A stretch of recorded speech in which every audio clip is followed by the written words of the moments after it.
এইরকম চলতে থাকলে 50-এর নিচে তো আমরা নামবই। এর মধ্যে আমাদের সাধু সন্ত প্রচারক, তারপরে বাবা মাকে দেখার জন্য অনেকে, অসুস্থ বোনকে দেখার জন্য অনেকে অকৃতদার থেকে গেছিল, অনেক কারণে।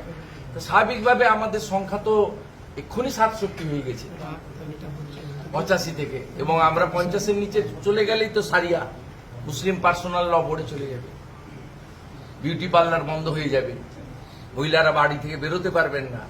যে নন্দনে রবীন্দ্র সদনে গান গাইতে যাচ্ছেন তথাকথিত গিটার নিয়ে, তারা সত্যিকারে মেধাযুক্ত, সব বন্ধ হয়ে যাবে। বাজনা চলবে না, যাত্রা চলবে না, নাটক চলবে না, বাজনা বাজবে না, রিল বানাতে পারবেন না।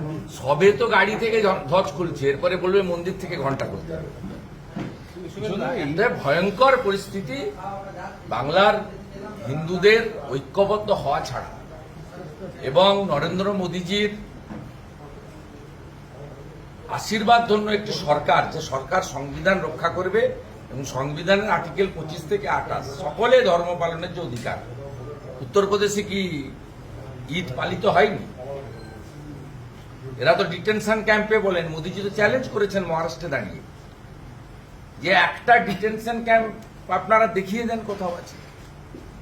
এবং আমরা বরাবরই বলি, ভারতীয়দের সঙ্গে তো বিজেপির কোনো লড়াই নেই, আমাদেরও লড়াই নেই।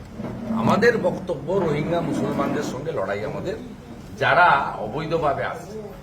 এই পার্লামেন্টের বাজেট সেশনেও অমিত শাহজি একাধিকবার বললেন, সমস্ত আধার কার্ডগুলো তো 24 পরগনা, এপিক কার্ডগুলো 24 পরগনার। এটা একটা হাব তৈরি হয়েছে বাংলায়। স্বাভাবিকভাবে খুব বিপজ্জনক। আপনারা যতক্ষণ না তথাকথিত সেকুলার বাঙালি, যারা সমস্ত দুর্গাপূজা থেকে হিন্দুদের পূজাকে পঞ্জিকা শাস্ত্র তুলে দিয়ে কালচারাল প্রোগ্রামে পরিণত করেছেন, যারা মনে করেন ধর্ম যার যার উৎসব সবার, এই ফর্মুলা বাংলাতে থাকলে আপনাদের অবস্থা খারাপ হবে। আপনাদের ধুতি পরাও নিষিদ্ধ হবে কিছুদিনের মধ্যে। বাঙালির যে ধুতি কালচার, এটাও বন্ধ হয়ে যাবে, চিন্তার কোনো কারণ নেই। আপনারা এই চাষ করে রেখেছেন, সেই জন্য তো সকলের স্লোগান হওয়া উচিত, ধর্ম যার যার রক্ষা করার দায়িত্ব তার।